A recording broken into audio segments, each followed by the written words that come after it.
Pero bueno, esto es para que entendáis cómo se divide el campo. Normalmente el campo lo solemos dividir en 6, no, en 6 no, perdón, en 9 cuadraditos, por así decirlo, en 9 espacios que tienen su nombre Z1, CC, por ejemplo. Z1 es zona 1 y CR y luego D o I según si es lateral izquierdo. Más o menos se dividen así y son 9. Porque si divides el campo en 3 zonas y otras 3 zonas, pues da 9. Yo creo que esto es fácil, es un rectángulo de toda la vida. Y esas 3 zonas, pues son, caen en el examen. Esto es lo más básico. Y las 3 zonas, pues son los 2 carriles laterales, que esto es normal, y el carril central. Y luego el lateral, por derecho y el izquierdo. Y el jugador piensa en eso cuando juega. Son conocimientos que tiene que tener adquiridos internamente. No piensa en eso. Es como tú en el FIFA. Si juegas al FIFA, por ejemplo, tú cuando estás jugando no piensas, ahora le voy a dar al círculo porque círculo significa disparar y si disparo meto un gol, etcétera y tal. No piensas en eso. Ya lo tienes interiorizado que para disparar le tienes que dar al círculo y haces ese proceso. Como todo en el jugador piensa también, es verdad. Como todo en la vida, para tú hacer algo práctico tienes que conocer la teoría. Normalmente el jugador no conoce la teoría tan profunda porque se la dan masticada por parte del entrenador y el cuerpo técnico, pero yo sí pienso eso cuando juego al FIFA y miras y todo en plan, tengo que darle al círculo, bajas la cabeza, a este es, pum. ¿Es que los jugadores de Madrid saben lo que significan estos conceptos? Hombre, esto es lo más básico. Si no saben esto, ya es para preocuparse. Esto lo sabe hasta cualquier burro. Quiero decirte, yo estoy dando una lección aquí muy básica para que entendáis ciertas cosas, pero esto es lo más básico. Entonces, el campo se divide en estos 9 cuadraditos. Y luego, lo más importante de las zonas del juego es la de inicio de juego, la progresión, que muchas veces se llama construcción, que significa eso, y la finalización. Inicio de juego, hay que diferenciar que hay dos tipos diferentes. El que es estático, que es por ejemplo un saque de puerto, y el que es el dinámico, que es el que normalmente conocemos como la salida del balón. Cuando tú das un saque de puerta en corto, por ejemplo, al central, todo lo que pasa después de que coge el jugador el central y que el central o el jugador que corresponda, el jugador que corresponda lleve el balón a la siguiente zona, todo eso es la salida del balón. No, burros, no, yo no he dicho eso, digo de los jugadores del Madrid, no a vosotros. Todo eso es lo que lleva. Y luego la zona de construcción es todo lo que pasa después de que has sacado el balón, toda la progresión que tú realizas para llegar al último tercio del campo, que es la zona de finalización. Y en la zona de finalización también hay que dividir entre dos. Lo que pasa... Oh. Es querido el comentario de Jorge. Luego la finalización es todo lo que pasa hasta que llegues al área, porque el último tercio es más grande que la parte del área, y todo lo que pasa dentro del área o todo lo que pasa o conlleva a marcar el gol, que es ya la parte de finalización técnicamente hablando, que es el gol. Y estas son las zonas del juego que yo creo que son muy fáciles de identificar y muy sencillas. Ahora bien, el juego o el fútbol como tal es un deporte, no sé en el resto de deportes, intuyo que será muy parecido, pero el fútbol no deja de ser un deporte cíclico. ¿Y qué significa esto? Que tiene, no sé si recuerdo de memoria, ahora lo veremos porque tengo una gráfica, creo que son 5 o 6 fases del juego, creo que son 5 más una sexta que es la extra. Son 5 fases del juego que se repiten continuamente. Cuando estás en una fase del juego, avanzas a la siguiente o retrocedes a la anterior. Es continuamente cíclico, no hay nada nuevo que se falla, como los libros, claro. No hay nada nuevo que se vaya de esto. Y dentro de eso, conociendo ya cuáles son las zonas del juego, pues hay que entender cuáles son las fases del juego, qué es lo que se analiza. Uno no analiza por lo que pase en la zona del juego, sino por lo que pase en esa fase del juego. Son dos cosas diferentes, un poquito estúpido, pero son dos cosas diferentes. Y hay 4 fases, he dicho 5 porque me he colado con una que no debería haber puesto, pero hay 4 más el quinto extra, que es el balón parado, que es una fase del juego que es tan peculiar y tan singular que siempre está separada de todo porque al final es una muy diferente al resto. Pero el resto de fases del juego es continuamente lo mismo. Si estás en fase ofensiva, pierdes el balón, pues estás en una transición ataque-defensa. Si estás en una transición ataque-defensa, ganas el balón o no ganas la posición, ya es una fase defensiva. En la fase defensiva, si ganas el balón, vuelves a hacer una transición al ataque, llegas al ataque y así continuamente, o para la derecha o para la izquierda. Aquí no es como un reloj que tengas que ir siempre para un lado. Continuamente el deporte es cíclico. Y dentro de cada fase, pues analizan diferentes cosas, ¿no? Aquí hay este gráfico me gusta mucho porque te pone cómo se puede jugar en cada fase. Por ejemplo, la fase ofensiva pues puede ser más directa, más combinativa, algo más mixto. La transición pues puede ser más repliegue, más mixto, más de presión, lo típico, ¿no? Pero es para que se entienda esto. ¿Qué es lo que uno analiza? Uno no... A ver, hay dos tipos de análisis, casi me caigo. Hay dos tipos de análisis, que es el análisis del jugador, que es un análisis muy singular, muy peculiar, porque tú tienes que analizar a un jugador, tienes que analizar las características de ese jugador, el perfil táctico de ese jugador, cómo se comporta en relación con el resto de jugadores, y es algo mucho más diferente. Pero lo que es el análisis de fútbol, el análisis completo de un equipo, cómo se comporta como equipo, lo que analiza siempre es la fase del juego en la que está. Y esto se repite, une continuamente, y de hecho los equipos grandes tienen diferentes analistas según la fase del juego. Está, bueno, el Arsenal, por ejemplo, tiene el analista de balón parado, tiene el analista ofensivo, tiene el analista defensivo, porque son fases del juego muy diferentes entre ellas y que requiere una especial atención y diferencia entre ellas. Yo creo que los jugadores de fútbol no llegan a comprender todo esto. Hombre, sería muy lamentable, ¿no? Que no comprendan. Esto es lo más básico, ¿eh? O sea, si veis el documento, y esto es un resumen porque yo ya son cosas con las que trabajo continuamente, son 24 páginas resumidas, pero el documento completo son más de 100 y son con cosas básicas. Si no comprenden esto que es lo más básico, tenemos un problema. Me decían que pase el hombre o el varón o los hombres, los dos. No, a mí también. Yo cuando empecé de defensa me decían eso. Mucha cosa, prefiero el gordo. Bueno, el gordo es una forma de atacar. ¿Puedo ir al baño? Por supuesto que sí. Por supuesto que sí. Luego, para que entendáis que el juego es cíclico, todo esto, el gráfico no, pero lo que es la redacción, que es el documento que tengo yo, sí, el gráfico este me lo pasaron, la verdad. No voy a mentir. Y lo utilizo de forma ilustrativa porque quedó muy bonito, pero... Vini no tiene que aprender esto. Vini no tiene que aprender... O sea, o sea, el analista táctico, que en mi caso es de lo que yo he trabajado cuando era scouting, por ejemplo, es el que tiene que aprender esto. Y es el que luego lo tiene que sintetizar para darle la información precisa, resumida y directa al jugador. El jugador no tiene que estudiarse. Hay jugadores que lo hacen. Yo, por ejemplo, los conozco.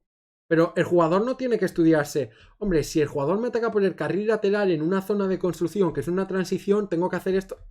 El jugador no piensa eso. Lo que tiene que pensar es el analista, que es, yo creo que también lo que está fallando. Ted Lasso sabe esto, no, porque venía del fútbol americano.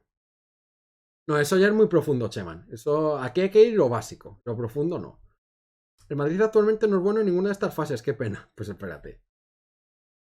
Claro, esto lo tienes que estudiar para dos cosas. Para preparar el entrenamiento, porque cada entrenamiento preparas ciertas situaciones de juego en cada fase, y para luego analizar. Y ambas cosas las combinas en lo que es tu propuesta de fútbol, que es lo que tiene que hacer el cuerpo técnico.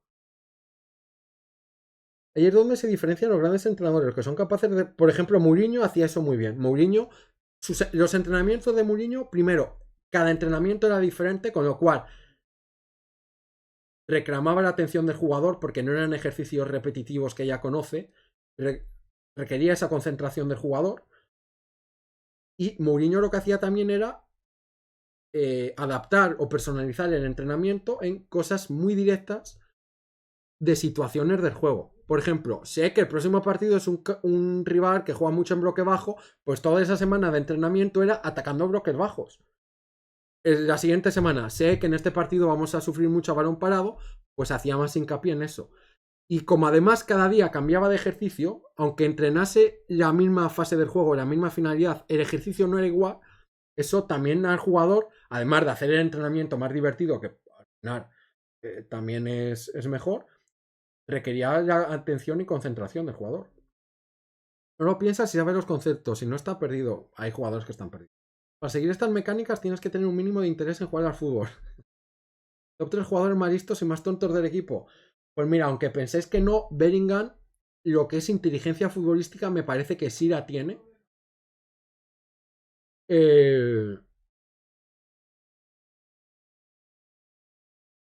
Pues que esta plantilla es muy estúpida,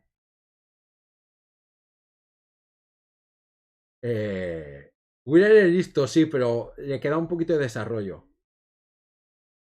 Pero... ¡Ojo! Pero bueno, Transferover a Koyuko, ¿qué es esto? Pregunta de examen, pregunta trampa, Muchísimas gracias por la suscripción regalada a Transferover. Y encima a Koyuko, que es una persona frecuente de este canal, así que muchísimas gracias de corazón. Lo que no tienes ganas de hacerle caso a su entrenador, o lo que no tienes son instrucciones claras del entrenador, ¿no?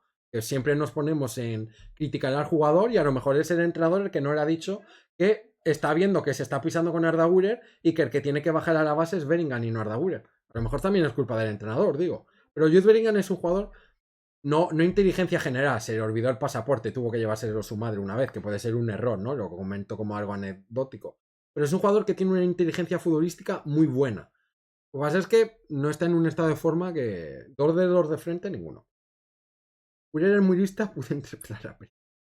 Luego Jeque. O Jeque tampoco, ¿no? Pero se agradece todo ahora en invierno. Y además, como voy a sortear la camiseta, el que tenga suscripción, pues lo va a celebrar, ¿no? Pero Bellingham es un jugador muy inteligente, ¿eh? Futbolísticamente hablando. Fuera en su vida será lo que sea. Pero futbolísticamente hablando son inteligentes. Los entrenadores cobran un pastizal. No creo que hagan según qué roles. Te sorprendería. Sí, te sorprendería. Te sorprendería mucho, de hecho. Pero mucho, de hecho. Bueno, a la vista está como está en Madrid a 29 de diciembre. Cobrando un pastizal que cobran. Te sorprendería muchas veces cómo trabajan ciertos entrenadores. Sabe posicionarse y sabe moverse. Jude Bellingham sabe moverse. Sabe posicionarse y sabe moverse. Lo que pasa es que es un jugador individual dentro de un colectivo. El jugador individual en este caso no puede hacer tanto. No te preocupes, Trancelover, lo agradezco muchísimo de corazón. No te preocupes, muchísimas gracias de corazón. Aquí todo lo decimos en tono de broma, pero te lo agradezco. Se mueve rico. Se mueve rico. Pero bueno, para que entendáis que el fútbol es cíclico, está este gráfico que se entiende muy bien, que cuando tú estás en un inicio de fase defensiva, recuperas el balón, entonces das inicio a una transición defensa-ataque. Cuando ya estás haciendo la transición, si no tiene una finalización directa, es que estás pasando una fase ofensiva. Si pierdes el balón, pues volvemos a ataque-defensa. Yo me sé mover y no bailo y tampoco juego fútbol LUL. Gracias por los bits. No bailas, sorprende. Pero bueno, esto es para que entendáis que el fútbol es un deporte cíclico, para que entendáis que las fases del juego se encadenan entre ellas, que no es que estén muy diferenciadas. Pentágono los juega. Coño, pero está bien el gráfico o no. El punto es, sí quería aprovechar para dar unos términos, como una lista de glosarios, que muchas veces se utilizan términos como muy tácticos, muy pomposos, muy panenquita, y la gente dice, ¿qué significará esto? Hay algunos que son un poquito intuitivos y otros que la gente no los explica tampoco bien. Por ejemplo, el tema de amplitud y profundidad. Aunque la gente los confunda, no es lo mismo. Porque amplitud es abrir el campo, hacer el campo más ancho, y profundidad es totalmente lo contrario, es hacer el campo más largo, llegar hasta línea de fondo. Son dos cosas diferentes que normalmente se pueden ir juntas, son complementarias, pero que no son la misma cosa, que es algo que mucha gente confunde, por ejemplo, en el análisis de Twitter Real Madrid, que al final es lo que nos interesa. En Twitter Real Madrid, por ejemplo, hay mucha gente hablando que en Madrid a veces le hace falta profundidad, cuando no sabe que la profundidad es llegar hasta línea de fondo, y en Madrid precisamente cuando llega a línea de fondo no tiene ningún recurso para rematar porque nadie carga el área. Lo que el Madrid necesita es amplitud, y con otro concepto que voy a explicar luego se va a entender, pero no es lo mismo la amplitud y la profundidad. Hombre, si tiene las dos, mejor y genial, fenomenal. Cada uno conlleva también, cuanto más largo y más grande es el campo, más huecos y espacios hay, mejor posicionado tienes que estar, más difícil es. Pero lo ideal es tener ambos. Lo hablamos en un directo, por eso lo quería recargar, porque hacerlo largo se puede si el rival te deja. Sí, no. Normalmente lo que pasa es que atacar un bloque bajo no puedes tener la profundidad que te gustaría, y te digo algo más, la profundidad muchas veces contra un bloque bajo incluso no es productiva, porque sí, llegas a línea de fondo, vas a pegar el centro. Llegar a la línea de fondo es beneficiar a la defensa rival, que va a estar mucho más junta en una zona del juego donde tú vas a centrar el balón, con lo cual a veces es hasta contraproducente. Pero es que son dos conceptos diferentes, es lo que la gente quiero que entienda, que no es lo mismo la amplitud que la profundidad. Es lo que dice Chus, una cosa es de banda a banda y otra es hacia el fondo. En un momento de las fases aparece Ceballos. Es en el momento en el que el Madrid consideró que era un buen fichaje. Luego está, por ejemplo, luego está modelo de juego, que es como el equipo se organiza en cada fase del juego.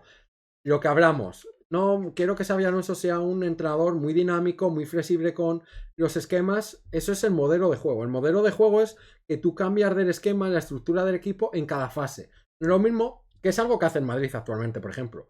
Para defender, defiendes con 4-4-2. Para atacar, atacas con 4-3-3. La estructura, lo que es el esquema del equipo, ha cambiado porque ha cambiado la fase del juego.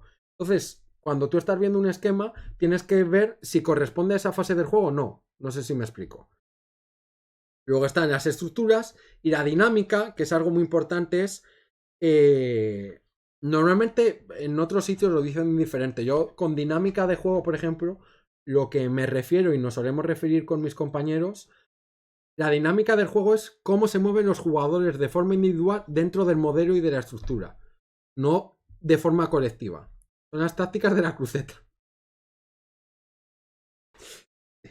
Y luego están los principios de juego y los subprincipios, que eso ya es más completo, ¿no? Luego están los escenarios de juego, que son el conjunto de situaciones en un momento de juego determinado. Es lo que comentaba de que practicaba muy bien José Mourinho y que eso era mejor. Y luego está algo muy importante que se habla poco. Luego hago preguntas. ¿Cuánto influye el hecho de tener mercenarios versus que sientan los colores? Yo creo que mucho, obviamente. No es lo mismo si quieres plantear un esquema y los jugadores no quieren correr o no se quieren poner en su sitio, pues el esquema no va a funcionar nunca. Que tenéis que entender que el entrenador es técnicamente es el que dispone, bueno, el que propone, mejor dicho. El que dispone son los jugadores. Entonces el entrenador puede proponer cierta cosa, pero como los jugadores no quieran disponer, esa cosa nunca va a salir. O viceversa. O viceversa, que también pasa. La comida de Nochebuena ya hablamos, Sergio, lo que pasa es que no estuviste. Pero bueno, hay dos cosas que me gusta aclarar aquí, que son la anticipación de secuencias, que es lo que antes he dicho de Mourinho, que es preparar o anticiparte algo que puede suceder, quedarte en inferioridad numérica, tener que atacar un bloque bajo, que es algo que por ejemplo el Madrid no trabaja. El Madrid a día de hoy sigue sin saber atacar un bloque bajo, y eso significa que no se está anticipando y preparando para un partido. Y luego está los condicionantes y contextos de juego, que yo creo que es todo muy sencillo que vais a entender todos, que es por ejemplo...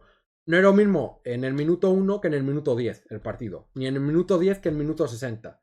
Pues esos son los condicionantes estratégicos que depende del minuto, resultado, inferioridad o superioridad numérica, si hay lesionados que también cambia el esquema.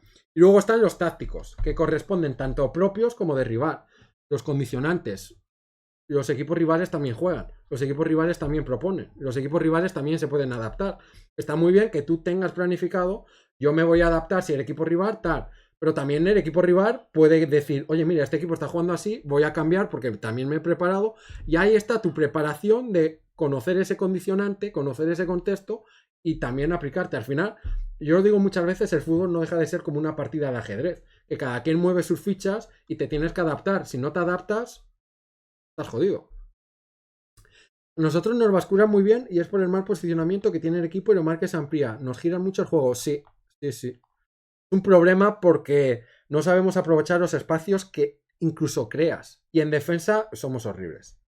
Nos reímos, pero la realidad es que JC es un profesional del fútbol, ¿eh? Poca broma. Ojo, muchas gracias, ¿eh? Se agradece el comentario. De corazón, muchas gracias. Luego está la propuesta de Xavi. Mira, chicos, con dos dentro. Claro. Yo creo que hay un problema. Yo creo que hay jugadores que no dan el nivel y que no están comprometidos, que eso no significa hacer la cama, son dos cosas diferentes. Y luego creo que también hay una falta de propuesta táctica del entrenador que se ve en el campo. Yo creo que el entrenador no está teniendo los recursos tácticos para solucionar los problemas que hay. Al final, los problemas que hay no es por ser ventajista, pero llevamos desde agosto-septiembre diciendo el Madrid defiende mal esto y esto y esto. Y no se ha corregido a día de hoy. Y eso sí es responsabilidad del entrenador, porque es algo colectivo. ¿Cómo atacar un autobús? Pues mire, Igor, de eso ya estuvimos hablando una vez. El autobús normalmente se ataca de formas diferentes. Hay una cosa que no he dicho al principio y que lo estuve pensando antes de empezar el directo y que quiero dejar claro, que en el fútbol no hay una forma correcta de hacer las cosas. Ni en el fútbol, ni en el análisis táctico, ni en el scouting de jugadores. No hay una forma correcta o una forma única de hacer las cosas. Hay muchas formas y esa es la belleza y la esencia del fútbol. Hay tantos caminos que puedes recorrer que cada uno escoge el que quiere y al final muchos de esos caminos llegan al mismo fin, que no deja de ser el éxito deportivo. Atacar un autobús, lo mismo. Cada entrenador, cada equipo tendrá sus recursos.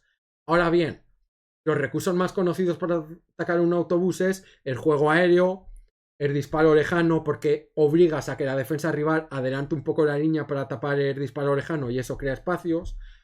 Intentar dar amplitud, porque normalmente el autobús suelen ser bloques bajos muy estrechos, porque el bloque bajo puede ser estrecho o puede ser más largo. Normalmente el bloque bajo que se presenta en la Liga Española es un bloque muy hundido y muy estrecho, con lo cual, si das amplitud y das disparos lejanos, obligas a que el equipo rival se tenga que abrir y que tenga que adelantar la línea, con lo cual te beneficia. Entonces hay muchas formas y también depende del autobús que te plantee el rival.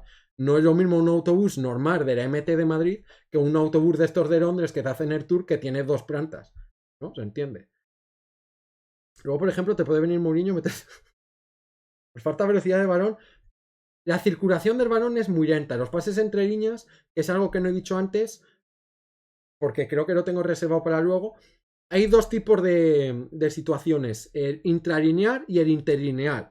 Es decir, entre líneas y dentro de las líneas, que son cosas que muchas veces se confunden y son diferentes y ambas igual de importantes. El Madrid hace ambas mal, con lo cual no hace falta especificar cuál es la que hace mal porque las 2 son mal. Entre líneas, el Madrid es un equipo muy largo, muy acordeón, muy abierto, con lo cual no tiene ningún tipo de presencia. Y luego, dentro de la misma línea, es un equipo que tampoco se posiciona. Y lo vemos con los fueras de juego, con lo cual es estúpido. Pero son 2 cosas diferentes, el Madrid hace las 2 mal. Y más que la velocidad del balón, es la circulación y el posicionamiento. Hay 2 tipos de ataques que solo tenía reservado para luego, pero te hago un poco de spoiler. Hay un ataque que es posicional, que es un ataque en el que tú tienes la posición. I am José Mourinho. Hay un ataque que es el posicional, que lo tenía reservado para luego, pero ya te hago spoiler, que es el ataque en el que tú buscas la posición, la doble P, ¿no? Que le gusta mucho a Guardiola, es posesión y posición. Es decir, tener el balón y tener la posición, que es a lo que idealmente le gustaba jugar a Guardiola. Y luego hay otro ataque que es el ataque a llegar, el ataque de espacios, que es el ataque en el que tú atraes mucho en un espacio a los rivales. Esto abre el campo, abre lo que he dicho muchas veces. Vinicius sabemos que le hacen doble marcaje casualmente, muchas veces cae por ahí Bellingham, cae incluso Mbappé. Esto, además de tener muchos jugadores juntos, que no es bueno para la circulación del balón porque son pases muy cortos y los pases muy cortos no ayudan a la circulación del balón, lo que también obliga es que el rival se junte mucho en esa zona. Si el rival y parte de tu equipo está muy junto en una zona, en ese espacio, lo que estás abriendo son espacios en la otra banda, que son los que tienes que aprovechar. Y esa es la segunda fase de atacar, que es el atacar al espacio. El Madrid no ataca ninguna de las 2. El otro día dijo Toni Kroos en una entrevista con Rosario que el mejor entrenador con el que ha trabajado es Ancelotti. La gestión de estrellas de Ancelotti es la mejor. La falta de argumentos tácticos de Xavi se ve bastante claro en los cambios que hace. Totalmente de acuerdo, no se sabe adaptar. Y eso es un problema. Es un problema. Me siento más diciendo esto de Fede, pero con su zancada, que podría ser un puñal como ya nos ha acostumbrado de extremo derecho, la veo que pasa a coger profundidad y busca retrasar el balón. Ha perdido balones en el equipo, eso es verdad. Eso es verdad. Y ha perdido personalidad también, que es algo muy preocupante. La pregunta entonces es, ¿hacemos algo bien? Nos presentamos sin tener jugadores sancionados a lo Cherisev. Eso es un paso adelante. Pero tácticamente, mira, aquí tienen las fases del juego. En ataque somos muy malos porque dependemos de Mbappé. En defensa somos horribles porque cualquier equipo nos mete gol y nos crea problemas. Y las transiciones, que es algo que no he dicho, que tenía aquí apuntado, de hecho, las transiciones que muchas veces lo he dicho, no sé dónde está apuntado, pero bueno, las transiciones que muchas veces lo he dicho, para mí son las fases del juego más difíciles de analizar, de proponer, de gestionar bien. Para mí la más difícil suele ser la transición cuando estás atacando y te toca defender. Porque salir al contraataque es un poquito más fácil. Pero cuando tú estás atacando, te roban el balón y tienes que recular, hacer el repliegue, me parece el aspecto táctico más difícil. Y normalmente, o lo que me dice la experiencia, es que cuando un equipo la transición ataque-defensa la hace bien, es que suele ser un equipo muy bien trabajado tácticamente. Y también las hacemos mal. Si tú analizas las 4 fases del juego que hay, quitando el balón parado, que va separado, que también hacemos mal, la realidad es que hacemos las 5 mal. Es lo que hay. Fichamos gratis bien, bueno, entre comillas. Zidane también supo cómo tener en fila las estrellas, correcto. Es muy importante, en los equipos grandes es mucho más importante la gestión del vestuario y sobre todo transmitir tu idea a los jugadores que el saber muchas cosas tácticas. Puedes ser el mejor tácticamente, que como no sepas transmitir eso a los jugadores, no te sepas adaptar a los jugadores y no sepas gestionar el ego y el vestuario de los jugadores, estás perdido. Aunque seas el mejor tácticamente. Ese es el gran reto de los equipos grandes. Para mí Fede es jugador de banda, para mí es voz to voz, pero no, nunca le veo. La equipación la vestimos muy bien. Sí. Fichar centrales tractores, eso es un problema. Y es un problema que la planificación deportiva, que es algo que la gente no tiene en cuenta, es cuando tú fichas un jugador es porque tienes que tener un proyecto a largo plazo. ese proyecto a largo plazo tiene que estar en base a una idea de juego. Porque los jugadores que tú quieras fichar tienen que corresponder a una idea de juego. No puedes fichar por fichar al tuntún y luego pues nos traemos a Teraso. Bueno, yo soy más barato. Buenas noches, Díaz, ¿qué tal? ¿Cómo estás? Bienvenido. No, Konate es malísimo, lo dije en su momento. Bueno, luego está el mecanismo, que es algo que se habla mucho. El mecanismo, tenía por aquí una definición, pero bueno. Es una repetición de conductas que se pueden dar durante el partido. Son los automatismos, ¿no? Que es los patrones de toda la vida, ¿no?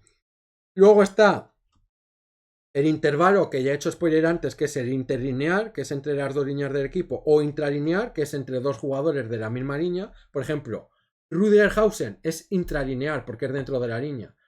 Hausen-Tchouaméni ya es interlineal porque es entre dos líneas diferentes. Ambos los hacemos mal, como he dicho antes, pero bueno, para que entendáis la diferencia y cuando hagáis análisis táctico con vuestros amigos, utilizar este tipo de glosario de términos, estos conceptos tan eruditos, como quien dice, os da un poquito más de vericidad, quiero pensar.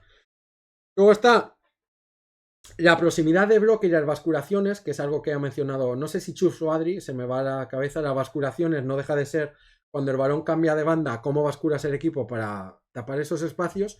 Y la proximidad de bloque, que es algo muy importante, que hay que entender que el fútbol, cuanto más cerca estén las líneas, tú no. Es que sabía que era uno de los dos, pero se me ha ido. Cuanto más cerca estén las líneas, más compacto es el bloque, más próximo es. Y cuanto más compacto sea el bloque, pues como la vida misma, más difícil de superar. El Madrid es un acordeón, es muy abierto y hay que verlo. El Madrid normalmente es un 4-2-4.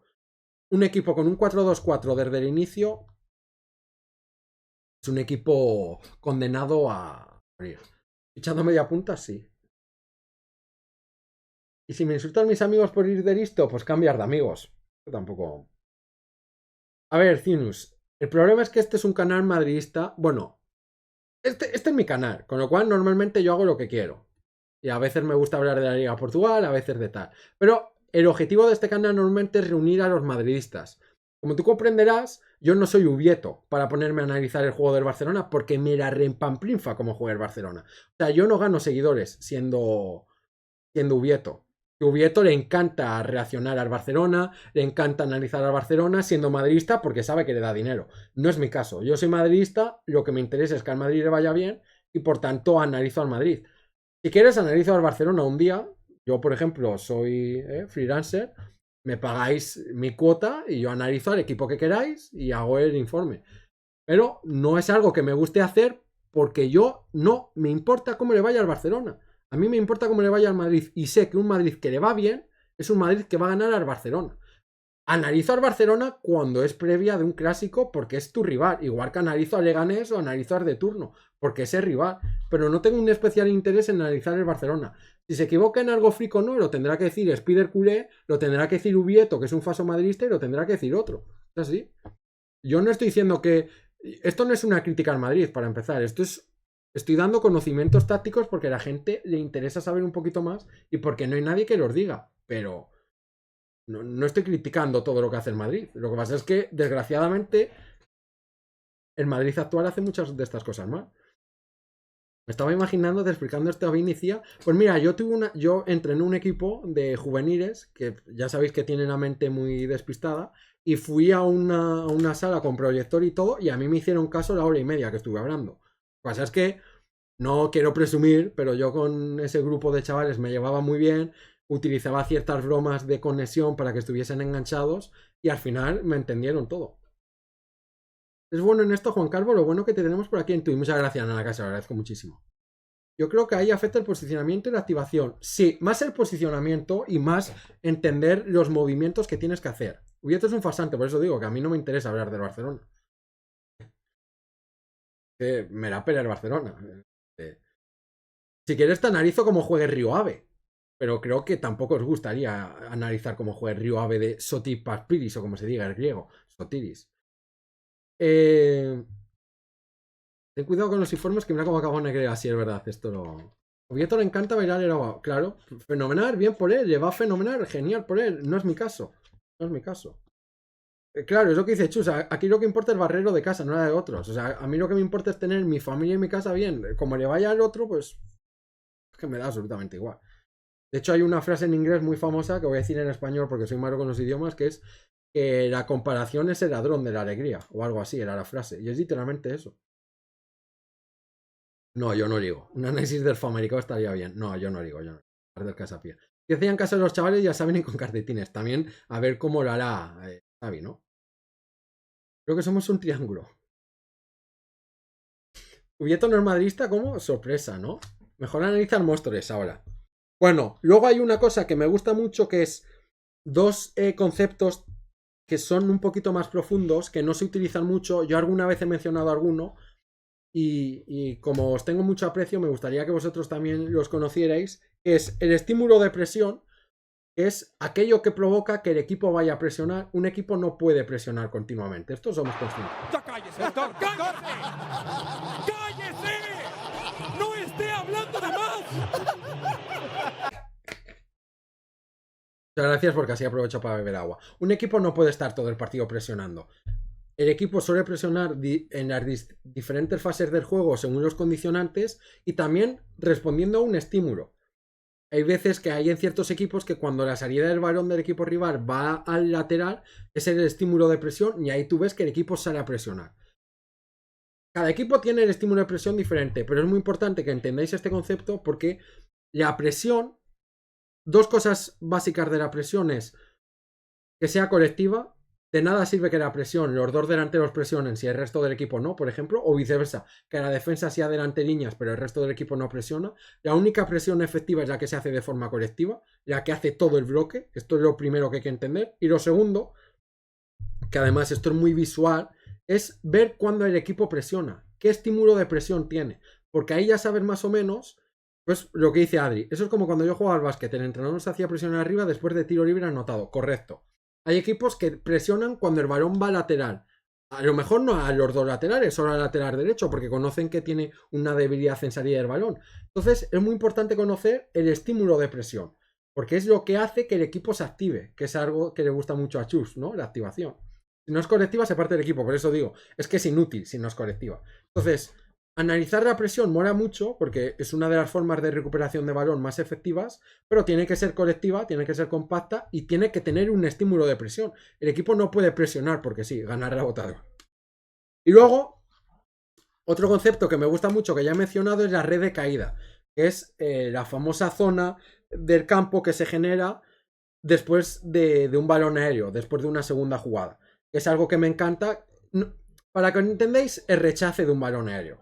Cuando hay un duelo aéreo, todo lo que pasa alrededor de ese aéreo, toda esa circunferencia que pasa alrededor, es la red de caída. Y hay que fijarse en lo que pasa, porque el duelo aéreo nunca se gana. Salvo que sea el duelo aéreo de finalización, que es un centro y remata para meter gol, que es de finalización, el duelo aéreo solo se gana si hay una red de caída que prolongue la jugada. ¿Se entiende esto? Y en Madrid no lo hace tampoco. Quiero poner la pullita, pero no lo hace. Pero son dos conceptos que me gustaría que tengáis consciente y que aprendierais. Luego, bueno, aquí tengo como hay que... Ya, lo de que el Madrid es el equipo que más goles concede, ya lo he visto. Pregunta, ¿es posible plantear un partido con rachas? Sí, de hecho es lo que se hace. Ningún equipo puede presionar todo el partido, y mucho menos con la intensidad que requiere una presión alta, sobre todo. Hay diferentes tipos de presión, ¿eh? Por eso el tipo de presión responde al estímulo que tú tengas. Si tú vas a presionar a seguir balones, porque es una presión alta. Si tú presionas cuando ya el equipo rival ha pasado el centro del campo, ahí tienes tu estímulo de presión y no es una presión alta. Hay diferentes tipos de presión y diferentes contextos, pero normalmente, por eso he mencionado el concepto de estímulo de presión. Las presiones suceden cuando el rival, o cuando pasa algo con el rival, o en una zona del campo, en una fase del campo. La presión no es, salvo que tú la tengas estructurada en el inicio del partido es presionando, luego descansamos, el final del partido es presionando y así, que lo puedes tener así gestionado por los minutos. La presión de forma generalizada se hace como respuesta a un estímulo. El estímulo del equipo está sacando el balón, el estímulo de han pasado el centro del campo, etc. Entonces, es posible y de hecho es como se hace. Segunda jugada y cómo está trabajada. ¿Quién está cerca del que disputa esa acción? Correcto. Es lo que yo digo siempre. La red de caída es mucho más importante que el duelo aéreo. Lo que pasa es que la gente no tiene este conocimiento y por eso me gusta siempre recargarlo. El duelo aéreo nunca se gana, salvo que sea de finalización. Un duelo aéreo, un saque de puerta en harto largo, si no tienes una red de caída, no tienes una propuesta de segunda jugada, es un balón perdido. Así de claro lo digo. Entonces es mucho más importante la red de caída y todo lo que sucede después del duelo aéreo que el duelo aéreo en sí, que es lo que la gente no analiza. La gente solo analiza si el delantero de turno ha ganado el duelo aéreo o no. Pero eso es independiente de que luego tengas una red de caída y que tengas una propuesta para prolongar esa jugada, bien porque hayas ganado el balón o bien porque no hayas ganado el duelo aéreo y te toque presionar para que el rival no progrese. Si no es hombre a hombre, debe existir coordinación entre jugadores por los espacios. Estoy de acuerdo. La defensa zonal en la pelota para el Madrid es una de las cosas más inútiles. Es que no es zonal, es mixta. Una defensa zonal dentro del área pequeña y 3 jugadores individual. Y 3 jugadores que además no saben marcar ni seguir marcas. Con lo cual es la defensa más horrible a balón parado que he visto. La verdad. Lo hemos analizado muchas veces con vídeos del Madrid. La peor. Normalmente Tchouaméni no tendría responsabilidad en la red de caída, suele llegar a los duelos aéreos. Tchouaméni normalmente es el que no disputa los duelos aéreos, que es otro problema. Es que el Madrid ni disputará el duelo ni la segunda jugada, como dice Chus. ¿Esto que haces tú clarito explicando no lo hará Xavi? No, porque yo estoy analizando lo básico. Luego de esto lo tienes que, ¿no? Lo tienes que transferir a campo y a situaciones reales. O sea, yo lo que estoy analizando es, tengo que ser sincero y tengo que ser justo. El análisis post partido es mucho más sencillo que el análisis prepartido. Porque cuando las cosas han pasado y cuando ya las has visto visualmente es mucho más fácil analizar. Y yo el análisis que suelo hacer por las características de mi trabajo es post partido. Con lo cual yo lo que analizo es porque ya lo he visto, sé lo que hay. Lo difícil es la propuesta prepartido, que eso es lo que creo que Xabi Alonso no está haciendo bien. Lo que pasa es que va ligado. Si tú la propuesta prepartido que haces no la analizas post partido, pues nunca mejoras.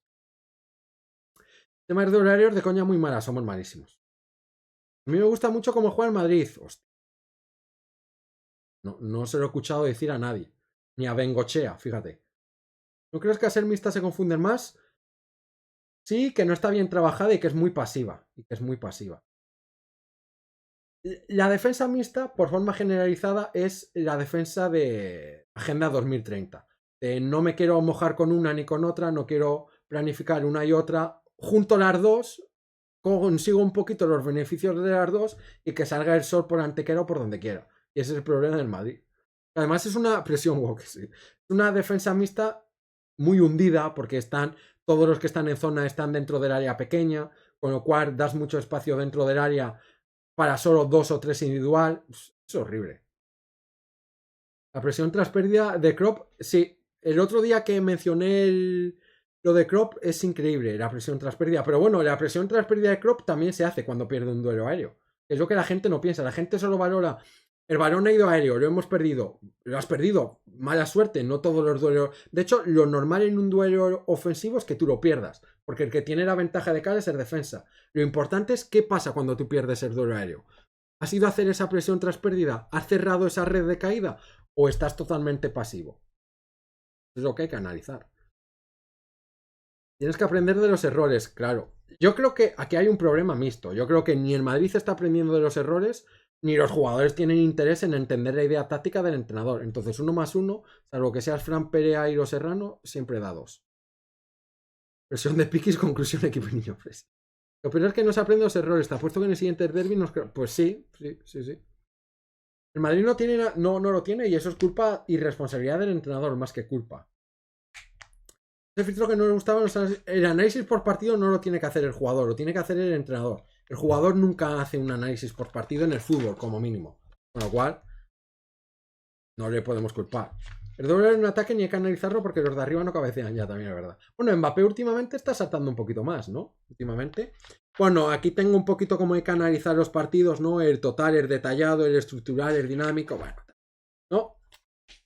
Quiero pasar aquí a analizar unos aspectos muy rápidos. Por ejemplo, en fase ofensiva, ¿qué es lo más importante de analizar? Por dar unos pequeños, porque no voy a decir todo, ¿no? Pero por dar unos pequeños detalles.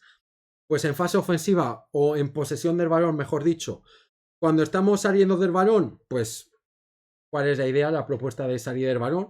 Si es interior, si es exterior, si es en largo, si es en corto, si es directo, combinativo, qué jugadores son claves para salir el balón. Lo típico se dice, este jugador es el responsable de sacar el balón como lo era Kroos. la estructura organizativa y una cosa muy importante que me gusta mucho es la valoración de riesgo. Normalmente se utiliza para valorar cómo el rival saca el balón, pero tienes que valorar el riesgo que tú asumes sacando el balón, porque sacar el balón, normalmente en corto sobre todo, hay un riesgo que va relacionado, va en conjunto a tu salida del balón. Y tienes que analizar esa salida del balón, qué tan riesgosa es, dependiendo del rival también. Pues saltarse el recreo va a ser durante todo el curso, sí. Sí, ya acabo, son 10 minutos. Son 10 minutos.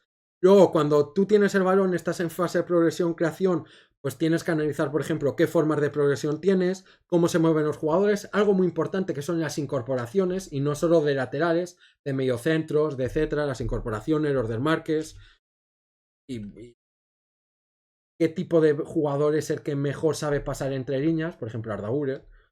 Y luego en finalización, pues lo mismo, ¿no? Yo creo que esto es un poquito más fácil. Hay aquí alguna cosita más por hablar, pero yo creo que esto es lo más básico, ¿no? No son cosas muy complejas para saber. En largo lo mismo, en construcción del juego, pues la segunda jugada, la continuidad, lo que he explicado antes de a qué vas a jugar cuando estás progresando y cuando estás finalizando. Si vas a jugar a tener la posición ganada, vas a jugar a abrir el espacio y que ese espacio lo consiga alguien que se incorpore, etcétera. ¿No? Que tampoco quiero hacer esto muy largo, muy aburrido. Luego la finalización, ocupación del área, que lo hemos hablado muchas veces, es el tema candente en el Madrid, que no ocupa el área y tal, ya lo sabéis. En fase defensiva, que es cuando el equipo no tiene el balón, que es una fase defensiva organizada, tanto ofensiva como defensiva, es cuando está organizado, no transiciones, que no lo he aclarado antes. Pues lo que más fácil tienes para analizar, no, con la bibliotecaria no.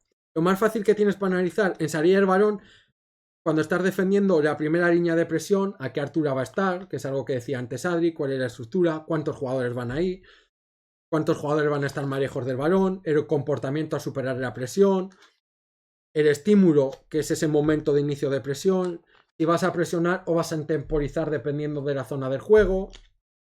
En creación, pues lo mismo, altura, amplitud, los espacios inter e interlineal, el repliegue, la basculación, bueno, no, tampoco, no, tal. Lo único que sí me gustaría de las fases defensivas son los bloques, para que entendáis los diferentes bloques. Este es un bloque alto, el equipo naranja es ser defensor, es decir, nuestro equipo es el defensor que atacaría esta portería, está defendiendo en un bloque alto porque tiene todo el equipo en campo rival, un bloque alto muy, muy agresivo. Luego, pues bueno, dentro de este tipo de cosas hay que analizar cosas más profundas. Oh, Pablo, muchas gracias por seguirme, bienvenido. Yo estoy haciendo un resumen muy breve y pasando cosas. Yo trabajo ahora mismo en ningún lado, Pablo. O sea, trabajo de autónomo, de freelance. Yo estoy analizando cosas muy por encima, pero por ejemplo, en el bloque alto hay 4 formas de presionar el bloque alto. Una presión frontal, una presión orientada, una presión flotante, una presión secuenciada. Quiero decirte, esto es mucho más profundo que lo que estoy diciendo por aquí, pero...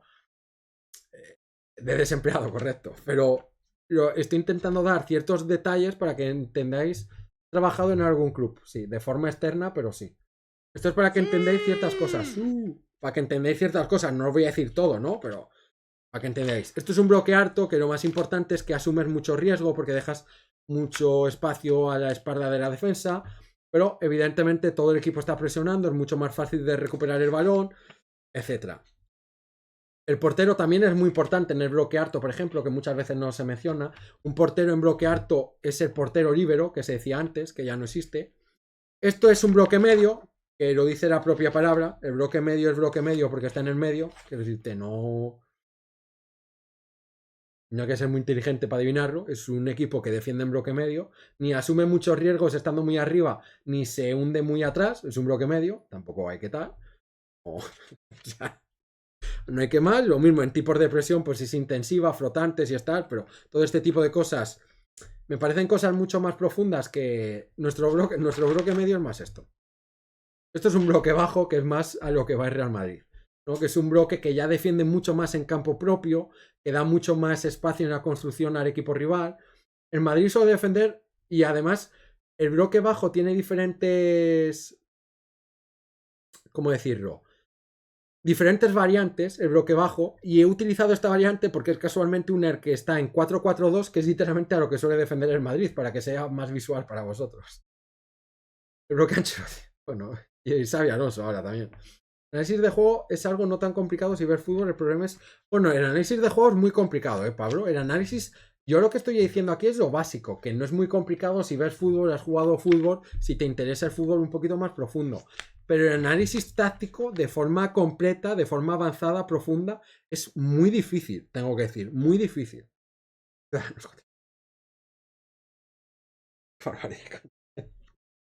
Pero bueno, este es el bloque bajo. Luego tengo lo que es el juego directo, las transiciones, pero bueno, las transiciones me parece que es algo muy difícil de analizar, que no voy a decir hoy porque no quiero hacer esto muy largo, porque mira, todas las páginas que estoy pasando son resúmenes de transiciones. Y luego pues las acciones a balón parado, que ya sabéis cuáles son, ¿no? El saque inicial, que es el centro del campo, que cada equipo hará, además, como no tiene un segundo jugador que saque, es diferente. El tiro de esquina, el saque de banda, tiro libre, penalti, saque de meta, o sea que hay muchos, ¿no? Y luego está ofensivo, defensivo, servicio de falta. Dependiendo de la zona de falta, es un tipo de falta lejana, cercana, o sea, hay muchas cosas por aquí. Cuando Hausen pierde una bola y nos contraatacan, ¿cómo se llama? Pues ser estúpido, la verdad. Porque perder un balón en salir el balón es lo más estúpido que hay en el fútbol. O sea, literal. Viendo las fechas que estamos, solo te falta explicar el árbol de Navidad en Cherotti. Bueno, un poco... Bloque harto es el Barça. Es un bloque harto que juega mucho con la línea del fuera de juego. Por eso digo que al final los bloques y las transiciones es mucho más profundo y lo he resumido muy rápido porque tampoco quiero estar aquí mucho. Tampoco quiero hacer esto muy largo, no quiero ser Xabi Alonso con Vinicius. Muchas gracias, Sergio, que va a ser buena entrada del año. Muchas gracias por estar por aquí. Nuestros jugadores son tontos por te la dejaron para que lo mate, literal. Luego está el bloque contra el City cuando salimos vivos de milagro. Bueno, sí. Luego, claro, luego puede funcionar o no. Claro, lo que dice Adri. Yo lo he dicho muchas veces, yo nunca juzgo la propuesta de cada equipo. Me puede gustar más o menos, pero porque tengo mi opinión personal y me gusto. Pero yo nunca juzgo la propuesta de cada equipo. Y siempre pongo el mismo ejemplo, que es el de Bordalás. A mí Bordalás no me gusta, pero su propuesta de equipo lo hace perfecto, lo aplica perfecto. Por tanto, yo no juzgo como el equipo. Tampoco es mi labor como profesional juzgar cómo juega un equipo. Yo lo que tengo que juzgar es cómo lo aplica. Y ahí es donde ya sí requiere estos conocimientos tácticos, profundos, teóricos, lo que tienes que analizar. A mí me da igual con el bloque que quieras defender. Yo en mi día de juego, la ideal, sé qué bloque hay que defender. Pero si tú quieres defender con un bloque bajo, un bloque medio, un bloque alto, un bloque lo que tú quieras, es totalmente legítimo. No hay una forma correcta de jugar al fútbol, que eso es lo bonito del fútbol. Ahora bien, si tú vas a decidir jugar con un bloque bajo, ejecútalo bien. Haz que el bloque bajo sea compacto, las líneas muy juntas. Si vas a jugar con un bloque alto, presiona con todo el equipo arriba, asume esos riesgos, pero no... Lo que hay que juzgar es la ejecución de la propuesta, no la propuesta en sí. ¿Se entiende? Unas carreras de GTA... Tranquilo, Yorna, que ahora venimos a lo divertido.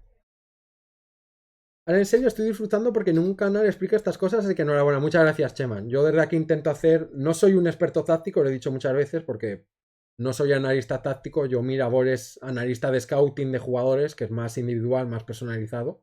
Pero obviamente tienes que tener conocimientos más generales, más del equipo colectivo. Y yo lo que intento es transmitir lo poco mucho que sé, dependiendo de la persona que me esté escuchando, pero transmitir lo que conozco para que la gente entienda de algo que yo creo que es básico y esencial en el fútbol, que es la táctica. La gente sería hablar de que si Mbappé tal, que si necesitamos fichar a este jugador, que si tal. Está fenomenal todos esos debates para rellenar el tiempo. Para el fútbol lo más importante es la táctica. Nos das ansiedad, ¿por qué?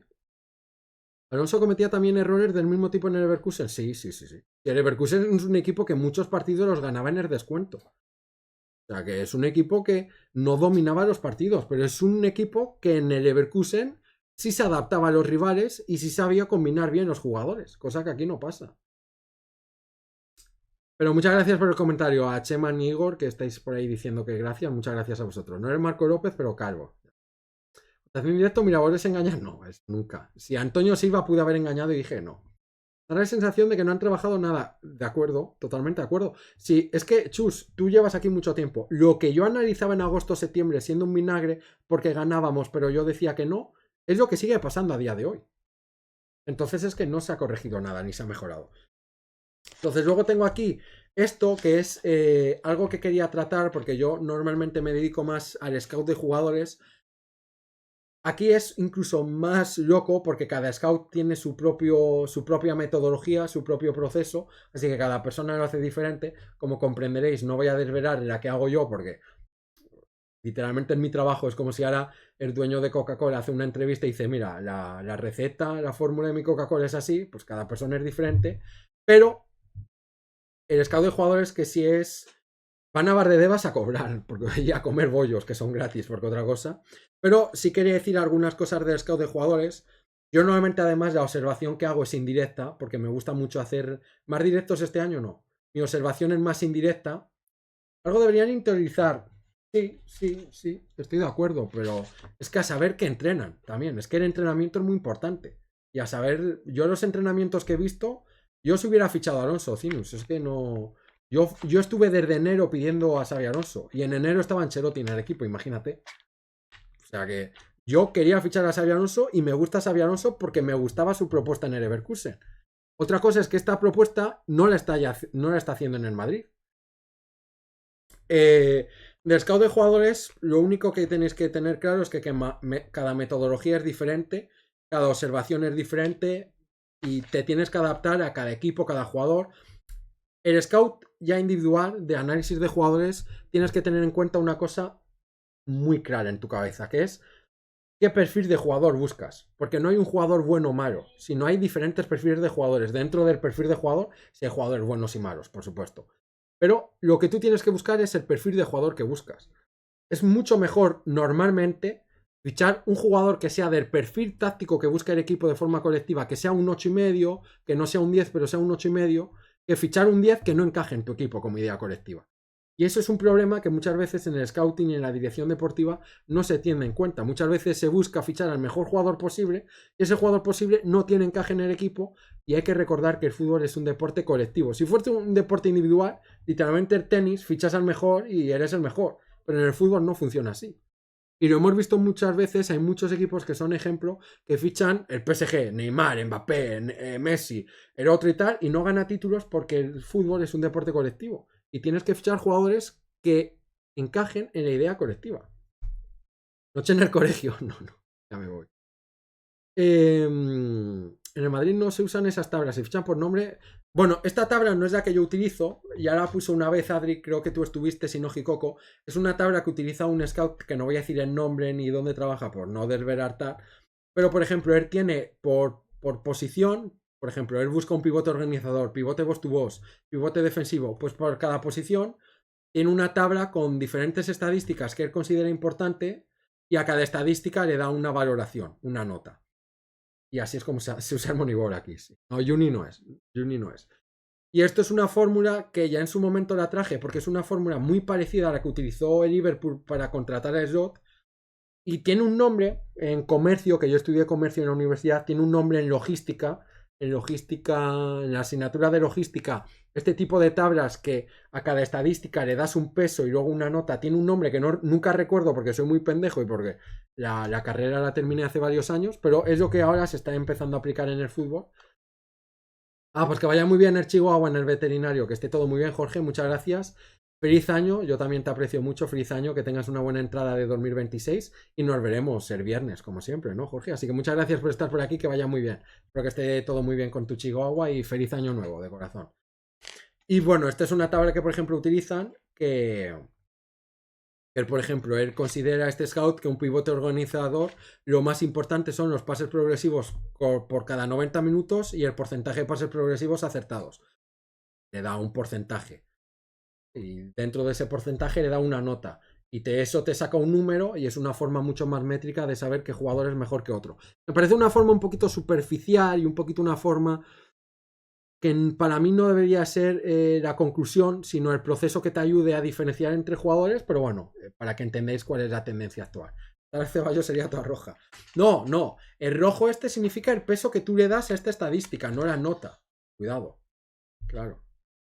Entonces, él, por ejemplo, a las acciones defensivas cada 90 minutos en un pivote organizador le da un peso de 3 puntos. O sea, una nota de 3 puntos. Luego eso lo tiene que valorar. Este jugador en acciones defensivas cada 90 minutos es un 10.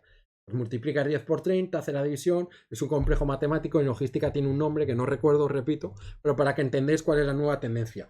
El problema de esto no es usarlo como herramienta de apoyo, claro, daría negativo.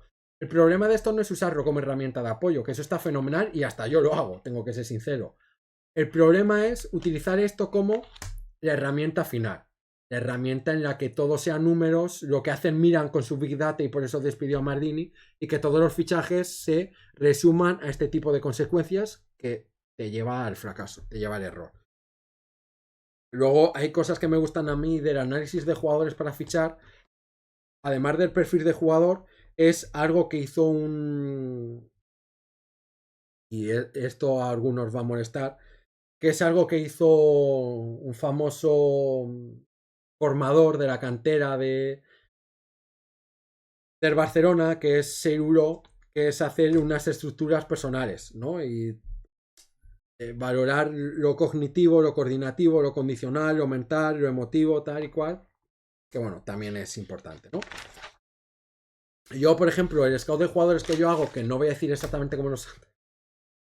Voy a leer ese comentario, creo que sea. Paco Seirulo es brutal. Tú sí sabes de lo que hablo, ¿no?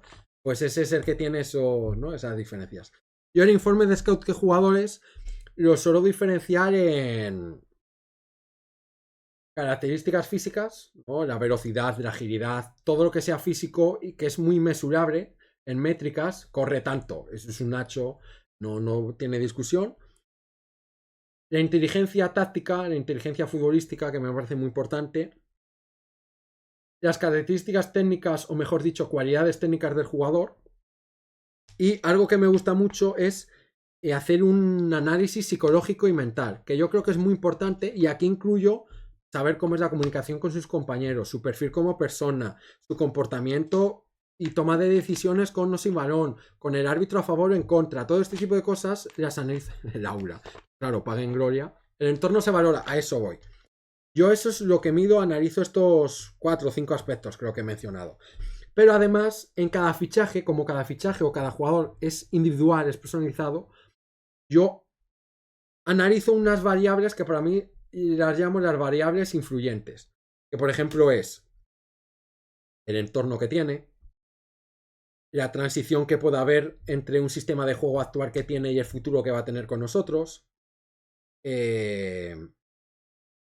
Algo muy estúpido como es el cambio de estilo de vida. Si viene de una ciudad muy fría o muy caliente y es lo contrario. Este tipo de cosas que parecen muy superficiales, que al final, desde la experiencia propia os digo que es lo que diferencia un buen fichaje de uno malo. Porque tú puedes hacer el análisis táctico, físico, todo esto. Que como no analices bien el entorno, si se va a adaptar bien a tu esquema, a vivir en la ciudad, a la relación con otros jugadores, si conoces que ya hay jugadores en la plantilla, que este jugador en cuestión que quieres fichar se lleva mal con él, cómo va a influir eso en la relación en el vestuario. Este tipo de cosas que normalmente nunca nadie menciona y que además os puedo asegurar que casi nadie analiza o valora para fichar un jugador, yo por ejemplo sí lo hago. Cuando he tenido que trabajar de esto porque me interesa. Y luego pues nada, ¿no? Luego aquí hay los análisis mediante KPIs, que son estos indicadores clave. Y poco más, yo creo. Es lo único que me queda pendiente por mencionar, que es algo que os quería enseñar. Y con esto ya me voy. ¿Has trabajado alguna vez el sueño de un jugador? Sí, claro. Yo los jugadores que traía de África, cada uno me decía que tenía un sueño diferente. ¿Tienes en cuenta la compatibilidad del carácter? Correcto, correcto. Yo tengo en cuenta todas, yo las llamo variables influyentes, porque yo considero que cada jugador tiene unas variables diferentes y que son influyentes, o sea, unas variables diferentes, perdón, y que son influyentes. Por eso las llamo así, no es que yo sea un genio. Pero es algo que no se suele hacer y que yo creo que es lo que marca la diferencia entre un buen fichaje y un malo. Por ejemplo, si tú sabes que el jugador no le gusta el carácter o el perfil de... O sea, perdón, el entrenador no le gusta el carácter o el perfil del jugador que vas a traer, por muy bueno que sea el jugador, o cambias de entrenador o no traes al jugador. Porque lo que vas a generar trayendo al jugador es una tensión, un enfrentamiento que no beneficia al equipo. Y son cosas que tienes que analizar, que no se suele hacer, por desgracia. La periodización táctica de Vítor Frade es lo que más me gusta, que fue lo que hizo Mourinho en el Porto, empezó. Madrid ficha por nombre y el ejemplo es Youth. No, Youth es buen jugador. Mide muy bien el tema de lesiones. Bueno, es algo que eso va en los aspectos físicos, pero que sí, que también tienes que analizar. Pero las variables influyentes es algo que muy poca gente analiza, sobre todo en el debate. Coño, que me da el hipo y todo con el susto. ¿Es como el Barcelona que...? No, no, yo no traficaba. Yo además no cobraba los de Barcelona. Lo último que os quería enseñar... ¿Y cómo sabes que no se suele hacer? Coño. Esto es como cuando trabajas yo qué sé, fabricando sillas. Pues sabes que el negocio dará o fabrica sillas de una manera diferente. Pues aquí igual. Los procesos, además de que se ve y se nota, compartes, hay muchos forums en los que se habla, forums me refiero, reuniones de scouts, cosas así. Eso se conoce que se hace, o sea, es así. Claro. Por ejemplo, en Madrid, cada vez que filtra cómo hace el proceso de fichar un jugador a los periodistas, nunca filtra que valora este tipo de variables, por ejemplo, por darte un ejemplo. Esas cosas se saben. No se suele hacer. El que está dentro de algo sabe lo que pasa dentro de ese algo. Te pongo el mismo ejemplo. El que fabrica sillas, él está todo el día metido en su negocio fabricando sillas, pero sabe cómo las fabrica Darao porque es su competencia. Pues igual, su competencia o su amigo, a lo mejor es un negocio amigo. Pero ya sea por amistad o por competencia, sabe lo que hace Darao. Pues en el fútbol es igual. O sea, y más en el fútbol que está lleno de bocazas que le gusta presumir de sus logros y de sus métodos, porque cada cierto tiempo sale un gurú diciendo mi método es el mejor, hazlo así, y te presume de cómo lo hace. Es que no, es muy difícil. Ya para finalizar, os quiero enseñar, este es un partido de la FA Cup o algo así, o de la Supercopa inglesa de 2021 por ahí, de cuando yo muchas veces digo cómo es el análisis táctico, se suele hacer con esta cámara. Es la cámara táctica que, como veis, tiene un plano, un tiro de ángulo mucho más lejano, te permite ver todo el campo y es mucho más fácil, mucho más visual también, analizar cuál es la estructura, las líneas, los movimientos, porque algo que no he dicho y dejo para el final, para los valientes que se han quedado hasta el final, es que en el análisis de fútbol es muy importante analizar qué es lo que pasa con el balón y qué es lo que pasa cerca del balón, pero es todavía mucho más importante analizar qué es lo que pasa lejos del balón, porque muchas veces es lo que marca la diferencia, el espacio que está libre, el jugador que se incorpora, el jugador que repliega. Lo que pasa lejos del balón, para mí como analista, siempre me parece mucho más difícil y mucho más importante que lo que pasa dentro. El trabajo sin balón también es importantísimo, pero ya sea con o sin balón, lo que pase lejos del balón es lo importante. Entonces, el tiro de cámara de un partido de fútbol es mucho más cercano, entonces tú solo ves el espacio de quién es el posesor del balón y qué es lo que está cerca del balón, pero no puedes ver esto, que es una panorámica, que te muestra la escena completa de lo que está pasando. Y tú aquí puedes ver perfectamente todo lo que está pasando y cómo se mueve cada jugador. Por ejemplo, aquí hay una salida, ajusta las líneas más, claro, aquí hay una salida y mira, os voy a cambiar de escena y con esto ya acabo. Os lo pongo más cerca. Aquí hay una salida y fijaros en este central, que si no me equivoco es Rubén Díaz, donde está el ratón, en este central. Aquí hay una salida y fijaros qué es lo que hace. Cuando saca el balón, es el jugador que saca la línea, adelanta la línea. Y esto, por ejemplo, en un tiro televisivo no lo ves. Y es importantísimo, porque adelantar esta línea hace que el bloque sea más compacto, adelanta la línea defensiva, etcétera, etcétera. Entonces, todo este tipo de cosas, este análisis táctico se suele hacer con este tipo de cámara, que para mí es fantástica, es mi favorita, y que por eso la mayoría de scouts y analistas se sientan en tribuna, porque desde la grada donde mejor ves esto es en tribuna. Marruecos inicia la carrera por el Mundial presentando un megaestadio. Hostia. Barbaridad. Pero bueno, no sé si tenéis alguna pregunta o un comentario. Con drones hay una que es la Spider, esa, la cámara araña, que también se utiliza. Pero a mí esta cámara táctica me parece brutal. Porque esos pequeños detalles que... Mira, para que veáis que no miento. Es el partido completo esto, ¿eh? Dura 113 minutos, es el partido completo. He pausado una jugada en particular y en esa misma jugada, aunque sea una tontería, hemos podido ver cómo adelanta la línea defensiva. Pues este tipo de detalles que no se ven en televisivos son importantes de forma táctica y pues esta cámara te permite visualizarlos. Si ponemos aquí otra jugada, pues habrá otro detalle táctico que podamos ver. Por ejemplo, el estímulo de presión aquí, que hemos dicho antes. Este balón lo están retrasando, hay un ligero intento de presión. Y fíjate ahora, cuando el balón va a lateral derecho, cómo empieza la presión a ser un poquito más agresiva. Pues este tipo de... Spider-Cam esa. Pues este tipo de cosas son las que solo puedes analizar con esta cámara. Por eso digo que el análisis táctico, cuando yo vengo aquí cada lunes o viernes, pues es un análisis táctico un poquito superficial, no profundo, porque no puedo ver todo. A ver la proyección de Marruecos. Y con esto me voy. No sé si tenéis alguna pregunta, algún comentario. Yo creo que tampoco hay que hacer esto mucho más largo. Le da un poquito más de ritmo y velocidad porque sentía que lo estaba haciendo muy largo. Y a menudo estadio, ¿no? Ah, bueno, pero este no es el estadio que vimos... Ah, no. Sí, ¿no? ¿No es el estadio parecido que vimos el otro día en las respuestas a... o no? Pero bueno, lo he hecho un poquito más rápido porque, bueno, yo creo que ya llevo mucho tiempo y no quería alargarlo demasiado. Pero bueno, espero que os haya gustado. Muy educativo. Gracias por tu tiempo a ti, a vosotros por escuchar. Las gradas poca gente. Es que creo que es de 2021. Que creo que corresponde a la época coronavirus o los primeros partidos de vuelta al coronavirus. Es un Chelsea-Manchester City. No sé si de la Supercopa Europea puede ser o un partido de Champions, la final de Champions. Creo que es la final de Champions de 2021. Con lo cual, por eso, por la época coronavirus. Gracias a ti, Carla, también. Gracias a vosotros. ¿Dónde tan temprano me voy? Final de Champions, sí. Bueno, feliz año, Josan, feliz año, Carla. Yo me voy ya, espero que os haya gustado, que os haya sido educativo, no encuentro otra palabra. Pero no me queda más que agradecer ya para finalizar todo lo que hemos vivido este 2025, todo el apoyo que me habéis dado. Y bueno, de todo corazón os deseo que tengáis una buena despedida de año, una buena entrada de 2026, que 2026 sea un mejor año para todos vosotros que lo que ha sido 2025, que disfrutéis de ese día y de año nuevo y de estos días festivos con vuestros seres queridos, los disfrutéis, los aprovechéis y los valoréis. Y nada, por mi parte, suelo decir que muchas gracias por todo este año, muchas gracias por todo, el examen no lo quito.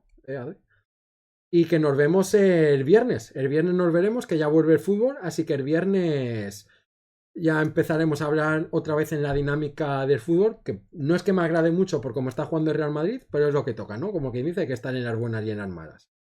Feliz año a Díaz, feliz año a Tony, a Ana Case, gracias a ti, feliz año. Chus, feliz año a ti también, muchas gracias por todo. Feliz año, Jorna, uno de los mejores canales de Chus que he descubierto este año. Muchas gracias, de corazón. Gracias a vosotros por estar aquí haciendo el apoyo. No me atragantaré, si acaso con las uvas. Que el Madrid gane mucho, Ciunus. Feliz año, Chena. Feliz año, ya termina 2025. Que personalmente ha sido un año así un poquito caótico con la operación y el estado de salud, pero 2026 será mejor. Los que estáis hasta el final no tenéis examen, tenéis un 10 ya asegurado. Os voy a hacer a raid con mi hermano Rodríguez, que creo que está en directo hoy también, o hoy sí, el otro día no, hoy sí. Así que le mandáis un mensajito de mi parte, mucho cariño. Y yo por mi parte nos vemos el viernes. Nos vemos el viernes. Para Año Nuevo lo mismo que para Nochebuena. Me lleno. Yo no bebo, no te preocupes, Chus. Yo no bebo. No bebo, no te preocupes que yo bebí el otro día en Nochebuena unas copitas de vino y ya no más. Así que nada, no me largo más. Os dejo disfrutar de estos días, de esta semana. Nos vemos el viernes. Feliz Año Nuevo a todos. Vale, canalla. Sí, la primera vez en 2 años, Chus, así que imagínate. Así que nada, feliz año a todos. Feliz año a todos, disfrutar mucho de estos días festivos de corazón. Muchas gracias por todo el apoyo. Os dejo con mi hermanito Rodríguez. Feliz año, Valleco, que justamente me despido. Cuidaros mucho, os aprecio mucho a todos vosotros. Gracias por el apoyo. Y dejéis un mensajito a Rodríguez de mi parte. Chao, chao, chicos.